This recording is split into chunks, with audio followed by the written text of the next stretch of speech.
지난 4월 4주차에 오사카에서 총 3박 4일간 머물렀는데요.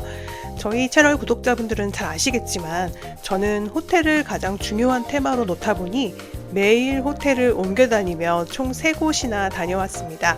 그래서 오사카 여행을 준비하시는 분들을 위해서 이번에 오사카에서 제가 고심고심해서 고른 호텔 3곳 리뷰, 그리고 인사이트 넘치는 맛집과 쇼핑 장소 몇 곳을 모아서 소개해 드릴게요.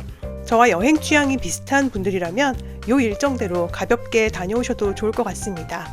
저는 여행산업과 소비자를 연결하는 미디어 히치하이커 대표 김다영입니다.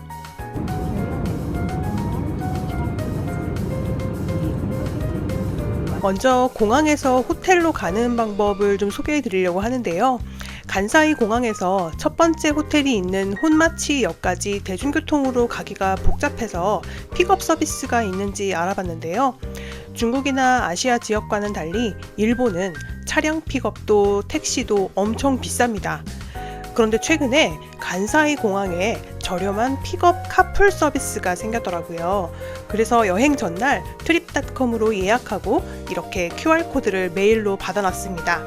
저처럼 전날 예약하실 분들은 전일 오후 4시 전까지는 예약하셔야 됩니다.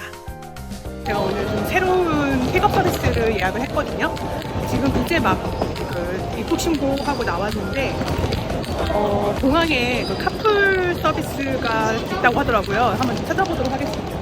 간사이 공항 도착층에 인포메이션 센터 방향으로 갔더니 매우 쉽게 INNN 부스를 찾을 수 있었고요.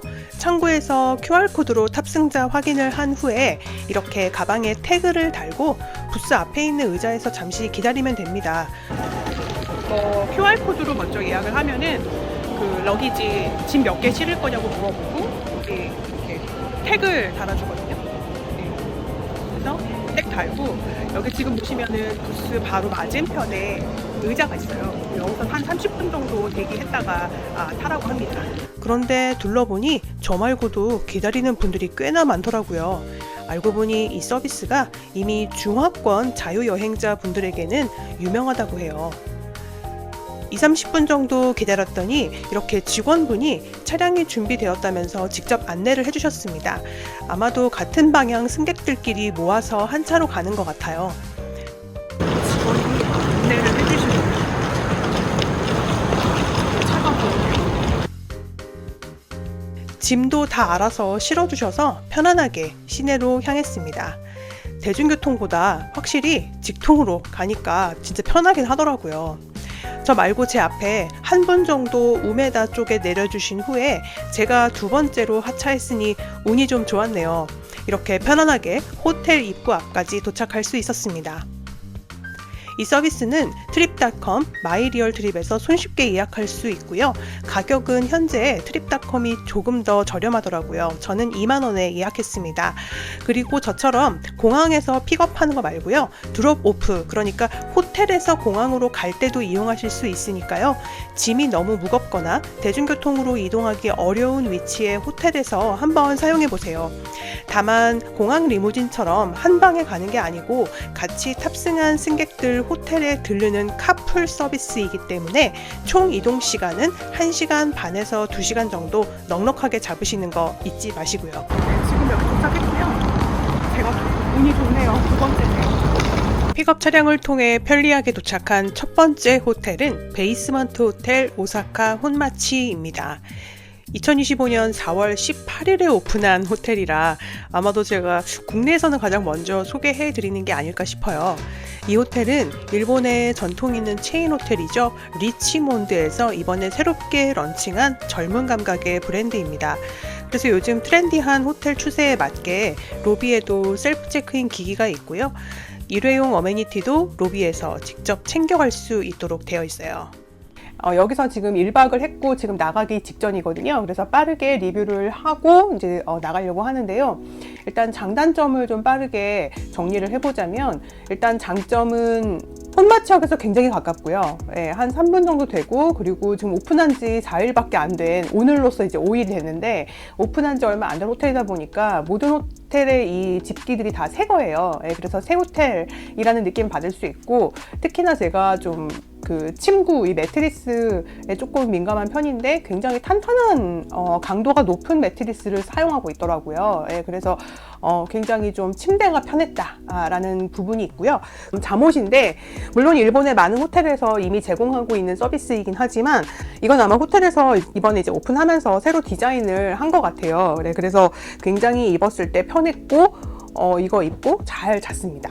그리고 객실에서 저는 이제 커피랑 차가 보통 제공되잖아요, 호텔이. 근데 여기는 딱 그 커피만 제공이 돼요. 그래서 저처럼 커피를 좋아하시는 분들은 딱 그 드립백이랑 그 발뮤다 커피포트 이렇게 두 가지만 있으니까 그렇게 딱 그 커피 마시면서 하루 일정 정리하거나 시작하시면 되게 더 좋을 것 같습니다. 가장 장점은 뭐니 해도 그 14층 라운지 운영인 것 같아요. 이 라운지가 이제 2시부터 5시까지는 애프터눈 티로 운영이 되고 그 이후 이제 저녁 9시까지는 저녁 칵테일로 운영이 되는데 이거는 되게 좋더라고요. 그러니까 거기 뭐 굉장히 많은 술과 음료수가 있었고 그리고 먹거리도 꽤나 잘 갖춰져 있어서 저녁에 따로 나가서 술집에 가서 술을 따로 마시거나 뭐 편의점에 가서 술을 하지 않아도 위에 올라가서 한잔 할 수 있으니까 밖에서 식사하고 들어오셔서 마무리 일정으로 하시면 되게 좋을 것 같다는 생각이 들었고요.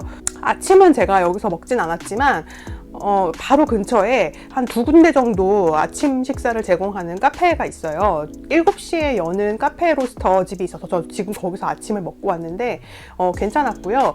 그리고 단점은 제가 지금 객실을 너무 저층부를 받아가지고 굳이 이렇게 저층부 객실을 줄 필요가 있었을까. 아무래도 지금 저렴한 객실들, 제가 제일 저렴한 트윈 객실을 예약을 했는데 아마도 이런 저렴한 객실들이 저층부에 조금 있는 것 같고, 그렇다고 해서 뭐 고층부가 훌륭하냐 또 그럴 것 같진 않은 게 창문이 이렇게만 열려요. 예, 그러다 보니까 고층부라고 하더라도 아마 밖에 소음이 좀 덜 들린다. 지금도 거의 안 들리긴 하거든요. 샤시가 워낙 좋아서. 근데 방 바꿔달라고 하니까 5만 원 정도로 더 내라 이렇게 얘기를 하더라고요. 그래서 같은 급에서 트윈으로 더블로 바꿔주진 않았다는 것도 그런 포인트가 있고, 제가 도착했을 때 한 1시 정도 였거든요. 오후 1시. 그러니까 보통은 많은 호텔들이 그래도 좀 편의상 1시 정도 되면은, 여기가 원래 공식 체크인이 2시이긴 하거든요. 예, 그런데 얼리 체크인 같은 경우도 받아들여지진 않았다는 점. 예, 그래서 그런 서비스적인 융통성은 거의 없다라고 보시면 됩니다. 딱 예약한 대로만 사용하실 수 있다라는 점을 저는 좀 느꼈고요. 디자인도 깔끔한데 제가 기대했던 만큼 그렇게 브랜딩이 엄청나게 잘 돼 있는 건 아니었어요. 예, 그래서 요즘 호텔 트렌드를 많이 따라가려고 노력은 많이 했다라는 느낌이 드는데 여전히 이 리치몬드라는 원래 그 호텔이 가지고 있는 색깔이 있다 보니까 브랜딩을 아주 세게 하진 않고 적당히 아주 미니멀한 선에서만 진행이 됐다는 그런 느낌이 들었습니다. 그래서 여기서 1박을 마치고 이제 다음 호텔, 2번째 호텔로 이동을 해보도록 하겠습니다. 사실 오사카에 오고 싶었던 중요한 이유는 바로 이곳 2번째 호텔인 호텔 쉬 오사카입니다. 신상 호텔은 아니고요. 2017년에 문을 열었으니 어느덧 8년차가 되어가는 꽤나 탄탄한 중견 호텔입니다. 호텔 쉬는 이곳 오사카와 교토 두 곳의 지점이 있는데요. 이 호텔만의 시그니처는 바로 LP, 레코드로 음악을 듣는 호텔이라는 점입니다. 그런데 왜 LP일까요? 이 호텔의 브랜드 창업자는 96년생의 젊은 사업가 류자키 쇼코입니다. 쇼코는 기존의 호텔이 가진 모든 틀을 벗어나서 자신만의 감각으로 호텔을 만드는 것으로 유명한데요. 호텔 위치도 관광지가 아닌 벤텐초역, 즉 오사카 베이라고 일컫는 서부 지역입니다. 한때 항구로도 번성했던 지역이지만 지금은 다소 쇠퇴한 느낌이 들죠. 그런데 쇼코는 이러한 낡은 도시의 이미지를 아날로그로 설정해서 레트로 분위기의 호텔 브랜드를 만들고 그 상징물로 LP를 사용한 것입니다. 이렇게 창의력 넘치는 호텔 브랜드를 만든 과정은 최근 한국에도 번역서로 나온 쇼코의 저서인 크리에이티브 점프라는 책에도 자세히 나와 있습니다. 저도 쇼코를 정말 오랫동안 좋아했어서 제가 썼던 책에도 그녀의 혁신적인 비즈니스 사례를 소개했는데 실제 호텔은 드디어 처음 와본 셈입니다. 결론부터 말씀드리면 호텔은 그 자체로도 참 좋았습니다. 우선 직원들의 밝고 생기 있는 서비스가 좋았고요. 객실도 깨끗하고 침대도 정말 편했어요. 무엇보다 기분이 좋아지는 호텔이라고 요약할 수 있을 것 같은데요. 저녁 시간에 무료 해피아워로 로비 라운지에서 자유롭게 와인과 스낵을 즐길 수 있었습니다. 한번 앉으니까 너무 편안해서 일어나기가 싫을 정도였습니다. 로비에 있는 LP를 빌려다가 객실에서 음악을 들을 수도 있었고요. 오랫동안 음악을 좋아했던 저로서는 참 멋진 경험이었습니다. 사실 근데 그동안에는 LP로 음악을 듣지는 않았었는데 호텔을 체크아웃할 즈음에는 LP에 갑자기 꽂혀서 플레이어도 없는데 LP를 사러 가게 됩니다. 게다가 벤텐초역은 그동안 한국 여행자들이 주로 선호하는 난바나 우메다에 비해 크게 조명받지 못했지만 오사카 엑스포가 열리는 올해에는 그야말로 최고의 위치가 되었습니다. 엑스포나 유니버설 스튜디오 일정이 있으시다면 경험 삼아 한번 물궈보시길 추천드립니다. 마지막으로 엑스포와 공항 가는 길을 고려해서 잡은 아트호텔 오사카 베이 타워입니다. 앞에 소개했던 호텔쉬 오사카와 같은 동네에 있어요. 그래서 호텔쉬에서 체크아웃하고 슬슬 걸어서 금방 도착했습니다.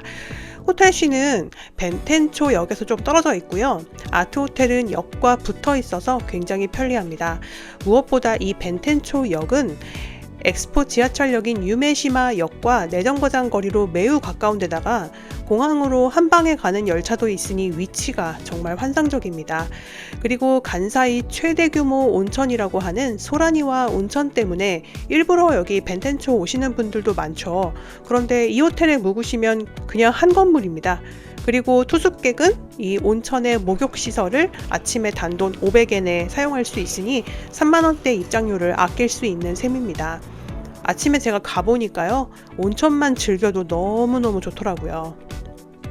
무엇보다 아트호텔은 30층에서 50층대의 객실이 있기 때문에 전망이 예술입니다. 저 멀리 오사카 베이가 한눈에 내려다 보이는 전망이라서 한국 분들이 흔히 묵으시는 오사카 시내에 있는 호텔보다 훨씬 전망이 좋습니다. 내돈내산으로 예약한 호텔이지만 이렇게 객실 컨디션도 좋고 전망도 좋은 데다가 교통까지 좋으니 칭찬을 안 할 수가 없습니다. 이 호텔뿐만 아니라요. 지난번에 후쿠오카에서 제가 호텔 3군데 소개해 드렸잖아요. 그런데 오사카 호텔들이 동일 가격대에서 컨디션이 월등하게 좋았어요. 그러니까 10만원짜리 호텔도 20만원짜리 호텔도 저는 모두 오사카가 더 좋았습니다. 조식 포함은 안 하셔도요. 여기 타워 2층으로 나가시면 여러 카페와 빵집에서 저렴하게 모닝 세트를 판매하고 있으니 골라 드시면 됩니다. 저도 아침 온천 다녀오면서 맛있게 생긴 빵집에서 판매하는 모닝 세트로 든든하게 아침 챙겨 먹고 귀국했습니다. 제가 지하철 타고 남바에 오다가 지하철 안에 있는 광고 표지판에서 그 코끼리 밥통 있잖아요. 조지 루시 거기서 레스토랑을 차려서 남바에 있다 이런 내용을 본 거예요. 우연히. 그래가지고 지금 찾아가지고 왔습니다. 왔더니 진짜로 그 밥통이 입구부터 있어요. 네, 그리고 지금 그 번호표를 받아서 지금 대기하고 있는데 관광객은 없습니다. 네, 다 현지인들이 있고 밥이 아마 무제한인 것 같아요. 원하는 타입의 다 밥을 골라서 먹을 수 있고 정식이 지금 2,000엔 정도로 2만원 정도니까 좀 비싸긴 한데 아마 이렇게 밥을 주제로 한 약간 뷔페 같은 느낌으로 많이 오시는 것 같아요. 일단 한번 기다렸다가 들어가서 먹어보겠습니다. 가장 중요한 건 이 식당은 밥이 메인이라는 겁니다. 3가지 쌀밥 중에 고를 수 있는데 어차피 밥은 무한 리필이라서 아무거나 고르셔도 돼요. 컵이 하나 나오는데 이 컵으로 차를 마음껏 리필할 수 있습니다. 일본 녹차, 호지차, 현미차 이렇게 3가지가 있는데 시원하게 또는 따뜻하게 마실 수 있습니다. 호지차가 엄청 맛있더라고요.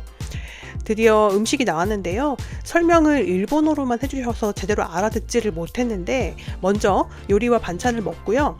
생선 회만 조금 남겨놨다가 밥을 다 먹을 즈음에 같이 나왔던 보온통에 들어있는 육수를 밥에 부어서 차즈케를 해서 먹으라는 얘기였습니다.